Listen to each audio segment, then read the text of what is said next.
नमस्कार दोस्तों, यह एंटरटेनमेंट में आपका एक बार फिर से स्वागत है। फिर से वीडियो लाए हैं आपके लिए पाकिस्तान की। जी हाँ, वहीं रोते बिलखते लोग। जम्मू और कश्मीर में जितना ज़बरदस्त डेवलपमेंट हो रहा है, उस डेवलपमेंट को देख के पाकिस्तानियों की हालत इतनी ख़राब है, इतने जले भुंजे बैठे हुए हैं कि उनको आप रोना देखोगे तो आपको दिल को चैन मिलेगा, सुकून मिलेगा। तो यही सारी चीज़ें आपको इस वीडियो के अंदर मिलेगी। आप उम्मीद करते हैं आपको वीडियो पसंद आएगी और इन्जॉय कीजिएगा। देखें कि वहाँ के लोगों के पास कुछ भी फैसिलिटी नहीं है, फिर भी वो अपने ऊपर इतना इतराते हैं। हमारे पास तो सब कुछ है, तो सोचिए हमारा लेवल कहाँ पे होगा। तो चलिए वीडियो को एंजॉय करते हैं, देखते हैं। वीडियो पसंद आए तो लाइक, शेयर और कमेंट करना बिल्कुल मत भूलिएगा। अगर यही वीडियो आप फेसबुक पर देख रहे हैं तो हमारे चैनल को फॉलो कीजिएगा। तो मिलते हैं आपसे वीडियो के एंड में। Hey, y'all, come look at this. 70 साल में सड़कें बनी हैं देहात की, उससे 10 गुना सिर्फ 2.5 साल में बनी। मैं प्रधानमंत्री का आभार प्रकट करता हूं। उन्होंने एक प्रोविंस में दिया था एम्स और दूसरे में आईआईटी और आईएम। मैंने कहा नहीं, ऐसा नहीं, दोनों को एम्स और दोनों को आईआईटी आईएम। मैं उनका आभार प्रकट करता हूं, क्रेडिट उन्हीं को देता हूं। पिछले 75 साल से हमें एक ही लॉलीपॉप दिया जा रहा है कि कश्मीर जो है वो हमारी शाहरग है, कश्मीर बनेगा पाकिस्तान। सबसे पहले तो उन्होंने इंडिया जो आर्टिकल 370 किया है, तो आपने उसके ऊपर क्या कर लिया है? ट्रेड बंद कर आपने ट्रेड बंद की। ट्रेड बंद करने से किसको नुकसान हुआ? तो पाकिस्तान को नुकसान हुआ ना, इंडिया को तो कोई नुकसान नहीं हुआ। ठीक है। और अब ये हमारे जो सस्ते जर्नलिस्ट हैं, जो कि मेन स्ट्रीम मीडिया पे बैठे हैं, वो ये कहते हैं कि ये डेवलपमेंट इंडिया इसलिए कर रहा था कि जो वो लोग हैं उनका मुंह बंद कर दिया जाए। कश्मीरियों का। हाँ, इंडियन प्राइम मिनिस्टर या इंडियन गवर्नमेंट इसलिए डेवलपमेंट कर रही है कश्मीर में कि ताकि कश्मीर के लोगों का मुंह बंद किया जाए डेवलपमेंट के साथ। तो हम भी इसलिए इसके लिए तैयार बैठे हैं कि हमारे ऊपर भी डेवलपमेंट करे ताकि हमारा मुंह भी बंद हो गजब बेइज्जती है। जाए। कि 1998 की जंग थी, वो कैसे लड़ी गई थी, वो 4 लोगों ने बैठ के मंसूबा बनाया था और हमारा जो प्राइम मिनिस्टर था उसको पता ही नहीं था। कारगिल वार की मैं बात कर रहा हूं। ठीक है। 4 लोगों ने बैठ के, मैं आज चैलेंज करता हूं कि अगर कोई बंदा मेरी बात आके निगेट करे कि 4 बंदों ने, 4 जर्नलों ने बैठ के ये मुकदमा, ये बनाया, मंसूबा बनाया कि हमने चढ़ दौड़ना इंडिया के ऊपर। आपको अगर कहा जाए कि इंडिया साइड कश्मीर को आजाद करवाने जाना, क्या करेंगे उसके लिए? जान दे देंगे या नहीं? बिल्कुल जान दे देंगे। जान दे देंगे। और दिन का कमाते कितने? 700-800। बच्चे कितने हैं? बच्चे 2 है। 2 बच्चे हैं और 700-800 कमाते हैं और कश्मीर उधर वहाँ पे जाके जान दे देंगे इंशाल्लाह। क्या उसकी वजह क्या, मतलब क्या वजह? मुसलमान रहते हैं उधर। अच्छा, इस वजह से। वही बात दिलशाद भाई, वही बात हुई है ना। मतलब मुझे पता है ना, ये हो जो उन्होंने रीजन क्या बताई है कि वहाँ पे मुसलमान रहते हैं, यानी मजहब के साथ टच कर दिया गया, जोड़ दिया गया। सारे जो मुजाहिद है ना, वो सारे पाकिस्तान में पैदा होते हैं। ठीक है, आपको कोई मुजाहिद यूरोप में पैदा होता नहीं मिलेगा। Sorry sorry sorry sorry sorry ना, यूरोप में भी तो मुसलमान रहते हैं, यूएई में भी मुसलमान रहते हैं, सऊदी अरब में भी रहते हैं। क्या आपने कभी सोचा है कि हमें मुजाहिद सिर्फ यहाँ से क्यों मिलते हैं?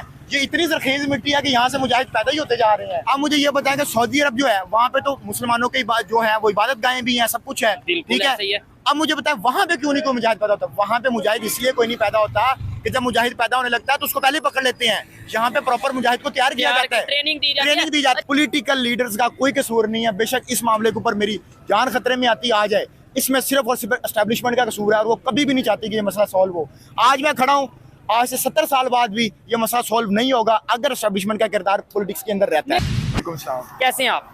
अल्लाह का करम। दिलशाद भाई, क्या कहना चाहेंगे? आपने टॉपिक भी सुना जिसके ऊपर हम बात करने जा रहे हैं कश्मीर के हवाले से। सबसे पहले तो आपने बहुत सारे प्रोग्राम्स किए होंगे कश्मीर के टॉपिक के ऊपर, और कश्मीर आपने विजिट भी किया है। तो आज जो मैं आपको बातें बताऊंगा, मेरे ख्याल है वो ऑडियंस के लिए भी थोड़ी डिफरेंट बातें होंगी, और आज मैं आपको रियलिटी बताऊंगा, अपना पॉइंट ऑफ व्यू बताऊंगा कश्मीर के हवाले से। तो सबसे पहले अगर हम देखें तो अभी जो आपने जैसे इंट्रो करवाया, गुलाम नबी आज़ाद ने जिस तरह आके उसने वहाँ पे डेवलपमेंट के शुक्रिया अदा किया और डेवलपमेंट के बहुत बड़े पैकेजेस भी दिए। और रिसेंटली जब श्रीनगर में मोदी आया था, उसने भी बहुत सारे ऐसे प्रोजेक्ट्स दिए। तो अब देखते हैं इस बात के ऊपर है कि अब इंडियन साइड जो कश्मीर है और पाकिस्तान साइड कश्मीर है, इन दोनों का कंपैरिजन करना चाहिए हमें। क्योंकि पिछले 75 साल से हमें एक ही लॉलीपॉप दिया जा रहा है कि कश्मीर जो है वो हमारी शाहरग है, कश्मीर बनेगा पाकिस्तान। सबसे पहले तो उन्होंने इंडिया जो आर्टिकल 370 किया है, तो आपने उसके ऊपर क्या कर लिया है? ट्रेड बंद कर। आपने ट्रेड बंद की। ट्रेड बंद करने से किसको नुकसान हुआ? तो पाकिस्तान को नुकसान हुआ ना, इंडिया को तो कोई नुकसान नहीं हुआ। और अब ये हमारे जो सस्ते जर्नलिस्ट हैं, जो कि मेन स्ट्रीम मीडिया पे बैठे हैं, वो ये कहते हैं कि ये डेवलपमेंट इंडिया इसलिए कर रहा था कि जो वो लोग हैं उनका मुंह बंद कर दिया जाए। कश्मीरियों का, हाँ, कश्मीरियों इंडियन का। प्राइम मिनिस्टर या इंडियन गवर्नमेंट इसलिए डेवलपमेंट कर रही है उस कश्मीर में कि ताकि कश्मीर के लोगों का मुंह बंद किया जाए डेवलपमेंट के तो साथ। हम भी इसलिए इसके लिए तैयार बैठे हैं कि हमारे ऊपर भी डेवलपमेंट करे ताकि हमारा मुंह भी बंद हो जाए। पिछले 75 साल से हम इसी चीज का तो इंतजार कर रहे हैं। अगर चले वो मुंह बंद करने के लिए भी कर रहे हैं तो उनको लोगों को तो फायदा हो रहा है ना, जहाँ पे वो लोग रह रहे हैं। अब देखिए, आपने बताया जिस तरह यूनिवर्सिटीज उधर बनी है, अब रिसेंटली IIT का एक प्रोजेक्ट वहाँ पे बना है, एम्स का। हाँ, मेडिकल कॉलेजेस वहाँ पे बने हैं, ठीक है।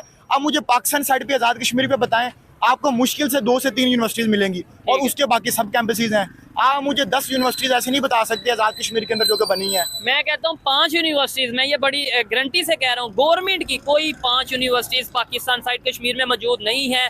2-3 शायद हों और उसके अलावा सब कैंपसेस होंगे, उनकी कोई मतलब इस तरीके से होगा, लेकिन प्रॉपर यूनिवर्सिटीज नहीं है। अच्छा दिलशाद भाई, 75 साल से कितनी जंगें कश्मीर के नाम पे लड़ी, क्या कश्मीर के अलावा कोई और रीजन इस टाइम है जिसकी वजह से हम इंडिया से रिलेशन नहीं बेहतर कर रहे? 2 चीजें। और तीसरे नंबर पे जो हम कहते हैं कि हम घर में घुस के मारेंगे, और साथ ही ये भी हमारा स्टांस है, ये ऑडियंस को समझाने के लिए या एक लॉजिकल बात है। एक तरफ हम कहते हैं हम घर में घुस के मारेंगे, दूसरी तरफ हमारा ये स्टांस है कश्मीर हमारा है। तो फिर अगर कश्मीर हमारा है तो वो तो हमारे घर में बैठे हैं, तो हम तो क्यों अपने घर से नहीं निकाल पा रहे? तो घर में घुस के मारना तो बहुत दूर की बात है। सबसे पहले देखें जी, पाकिस्तान और इंडिया का जो मेन मसला है वो सिर्फ यही है, कश्मीर वाला ही है जो मेन मसला है। उसके अलावा और भी बहुत सारे मसाइल हैं, ठीक है। लेकिन अब मुझे बताएं, हम 3 जंगें लड़ चुके हैं कश्मीर के ऊपर, ठीक है। 1948 की लड़ चुके हैं, 98 की लड़ चुके हैं, 71 की लड़ चुके हैं, ठीक है। और हमने जंगे करके देख लिया, हमें कुछ नहीं मिला। मैं अभी भी जो इंडिया, जहाँ पे कश्मीर के लोग हैं वो क्या चाहते हैं, ये मेन इंपॉर्टेंट बात है। मेन चीज ये चीज है। अगर देखे ना, अगर आजाद कश्मीर की तरफ हमने कोई मॉडल आजाद कश्मीर बना दिया होता तो हम लोगों को दिखाते, इंटरनेशनल मीडिया को दिखाते कि यार ये देखो, ये हमारे पास आजाद कश्मीर है, ये मॉडल बन चुका है। और हम जो दूसरा कश्मीर है इंडिया साइड वाला, उसको भी हम ऐसा बनाना चाहते हैं कि आपके पास एक ऐसी मिसाल, कोई एक ऐसा इदारा, कोई एक ऐसा हॉस्पिटल, कोई एक ऐसा प्रोजेक्ट है जो कि आप इंटरनेशनल मीडिया के सामने पेश कर सकते हैं। और यही सवाल अगर दूसरी साइड के हवाले से किया जाए, वहां पे तो G20 की मीटिंग होगी और उन्होंने दिखाना क्या दिखा दिया है। G20 की वहाँ पे मीटिंग हुई, IIT दुनिया का अब इंटरनेशनल ब्रांड बन चुका है। वहाँ पे IIT से कितने लोग पढ़ के गए हैं जो सॉफ्टवेयर कंपनीज जो हैं, जो बहुत बड़ी कंपनीज है, माइक्रोसॉफ्ट CEO हैं, जो IIT से पढ़ के निकले हैं। आप मुझे बताएं, आप कि इस तरह का एक भी इदारा बना सके आजाद कश्मीर के अंदर? ठीक है। तो देखें, अब ये जो लॉलीपॉप आप पिछले 75 साल से दे रहे थे ना, अब इसको देना बंद कर दें, क्योंकि इसके पीछे मैं आपको रीजन बता देता हूँ। अब जो मुझे लगता है ये रीजन है, इसके पीछे सारा मामला ये है कि हम दोनों मुल्कों के दरमियान मसला एस्टैब्लिशमेंट का। बेसिकली अगर हम अपना आज बजट खत्म कर दें, हमारा मेन मसला इंडिया के साथ है ना, अगर हम अब डिफेंस बजट कट आउट कर दें तो इसका डायरेक्टली नुकसान किसको जाएगा? मैं पाकिस्तानी ऑडियंस से भी पूछता हूँ और मेरी जो इंडियन ऑडियंस है मैं उससे भी पूछता हूँ। तो ये बेसिकली इस मसले को कभी सॉल्व करने की कोशिश की भी नहीं गई, और अगर इसको कोशिश की जाती इस मसले को सॉल्व करने की तो मसला हल हो जाना था। इसमें मैं आपको बताता हूँ, जो पॉलिटिकल लीडर्स हैं उनका कोई कसूर नहीं है, क्योंकि बेनजीर भुट्टो ने भी कोशिश की इस मसले को हल करने की। उसके बाद नवाज शरीफ ने यहाँ पे मोदी को इन्वाइट किया, ठीक है, और वाजपेयी साहब आए, मोदी साहब आए, मोदी साहब आए। अब इस मसले को हल कौन नहीं करने दे रहा?